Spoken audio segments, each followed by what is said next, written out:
Jeg føler, der er mange sådan arbejdsområder, hvor folk ikke har fået sådan nogle ting her lært. Det er ligesom bare forventet, at det er noget, man skal kunne. Det der med at byde velkommen og moderere en samtale, eller være vært, eller hvad det skal være. Det er ligesom ikke... Det er sådan noget, vi må ligesom øve os i fritiden i virkeligheden.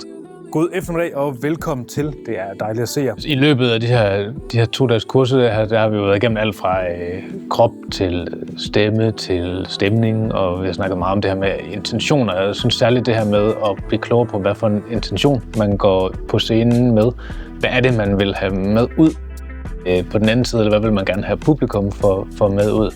Det kan jeg mærke, det har været enormt vigtigt for mig sådan at få mere styring på. Den scene, hvor jeg skulle være usikker, det var jo meget sjovt, for det var noget, jeg kunne finde i mig selv. Det der med at være usikker. Jeg kunne godt genkende det fra situationer, hvor jeg har stået på scenen og skulle være usikker.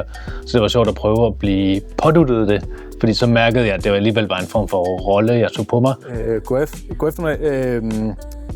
Velkommen. Det er en helhed. Det er ikke bare din stemme, det er ikke bare din nervøsitet eller stemningen. Det er det hele, det er kroppen, og det er hvad kan man sige, dit udtryk, og det er måden, du taler på, og det er det, du taler om, og den måde, du taler om det på.